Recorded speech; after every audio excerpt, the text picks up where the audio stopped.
Now joining me is Aiva Yusonite.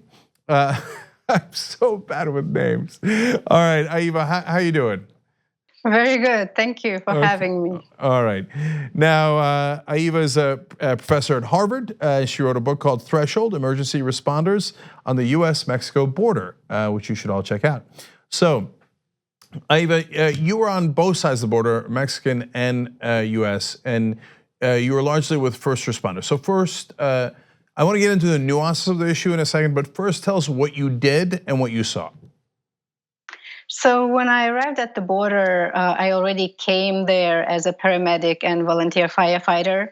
And while I was there in southern Arizona, I volunteered at a local fire department, primarily as emergency medical responder, and also on the Mexican side at the Migrant Aid Center, where we were providing medical attention to people who had just been deported from the United States, or people who were still trying to get to the United States, and they had all kinds of medical issues, from illnesses to injuries, from traveling on the trains, or being wounded by trying to scale the border fence. So yes, sometimes I was crossing back and forth every day. Yeah, and so you treat a lot of folks who got injured through their trek to come to America, and you know, I don't think a lot of us have a good sense of how arduous that trek is. So, what were the most common injuries, and what were the most common problems that they faced as they finally made it to the border? So those people who were trying to come through more urban areas, such as these binational border towns, they had a lot of fractures, leg fractures, spinal fractures, head injuries, because the fence right now is over 20 feet tall. So any fall from that type of fence usually results in multi-system trauma. But a lot of people also go around the urban areas. They travel with guides known as the coyotes through the desert. And then the journey takes so long, sometimes it's usually at least several days, sometimes longer, and people get lost, they get abandoned by their guides. They scatter into the desert when the Border Patrol chases them and get lost. And those people primarily suffer from dehydration, different environmental emergencies. In winter, it can be hypothermia because it gets really cold in the desert. In the summer, it's over 110, 115 degrees Fahrenheit. It's very hot. There is no water. They drink contaminated water, so they can get intestinal infections. Definitely, even a splinter or a twisted ankle in the desert when you are several days from the nearest town can result in death. And there has been, according to the Border Patrol statistics, over 7,000 people who have died over the last, I think, 20 or so years. 7,000 people who died? Okay. Yes, and that's an underestimate. Yeah. So you write about tactical infrastructure where they leave gaps in the structures in the rougher terrains. Can you explain that a little bit?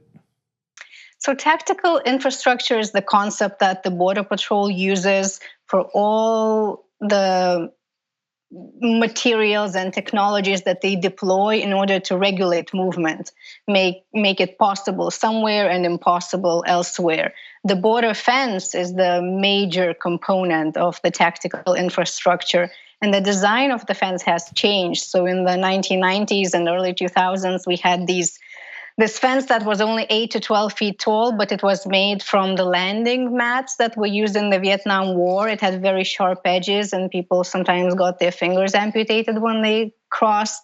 Whereas now the border fence, or as they call the wall, is much, much taller, and that's why we see system trauma. But tactical infrastructure also entails all these surveillance towers, sensors ground sensors, night vision scopes, all the technology deployed on the border, which is tactical in both senses of the term, as tactical in order to ensure national security, as the government defines it, but also we usually encounter the concept tactical in the context of war.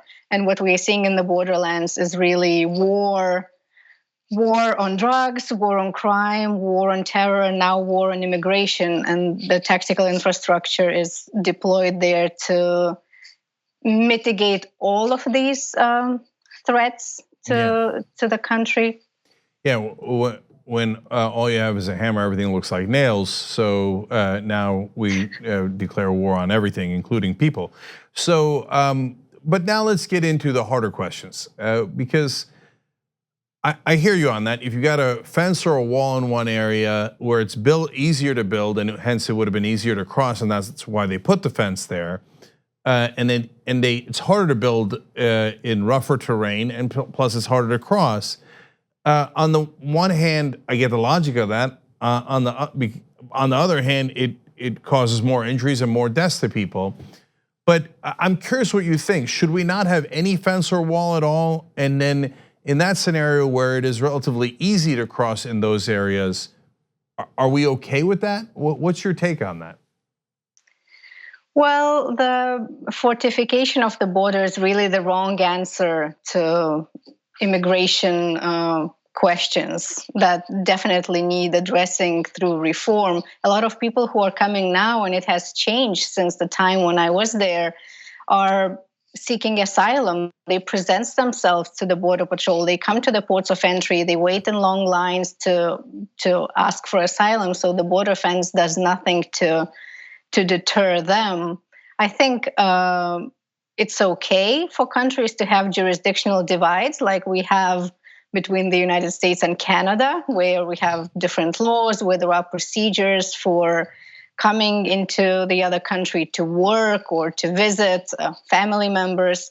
But this material infrastructure that only intended to do harm, it doesn't really work for anything. It doesn't prevent drug smugglers. It doesn't prevent migrants from coming across. So it's really counterproductive. The former Secretary of Homeland Security, Janet Napolitano, once said that you show me a 50-foot tall wall and I'll show you a 51-foot tall ladder. So it's really, it doesn't do anything. But okay, so let's say that there is no actual physical wall, fence, infrastructure there. Would you still have Border Patrol and prevent people from coming in, or no? You would have Customs and Border inspectors at the ports of entry who can check your immigration status. The Border Patrol is this agency that's looking for people who are crossing through unauthorized passages. Yep. But most of the day, if you talk to the agents in a lot of areas, all they do is look for unauthorized border crosses, and that's not what the force was even created for. It was more to prevent crime and prevent smugglers.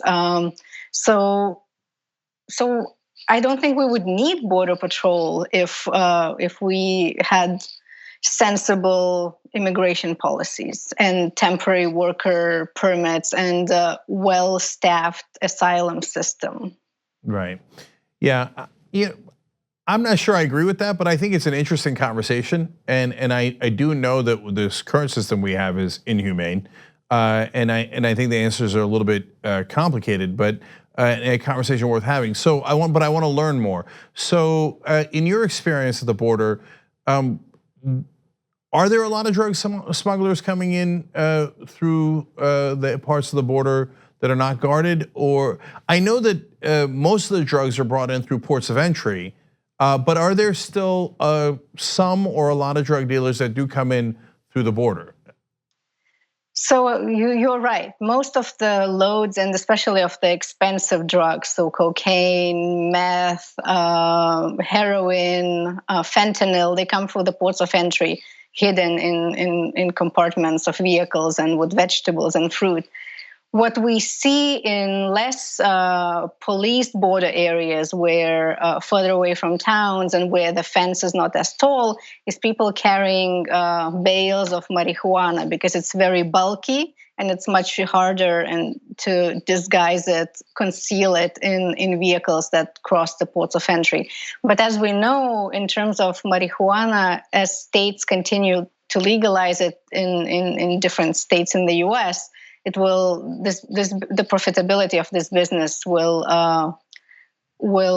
become it will become less profitable, and we are already seeing a little bit of that. But as with all illegal activities, it's very hard to say, just to know what statistics are telling us is reflective of reality, because the only numbers we see is how much is being, and we don't know how much is getting through. Yeah, I got you. So all very interesting, and so Professor Usonite is an anthropology professor at Harvard, and her book is Threshold: Emergency Responders on the U.S.-Mexico Border. Thank you so much for joining us. Really appreciate it.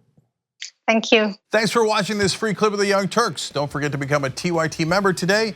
For more exclusive content, join now at tyt.com/join.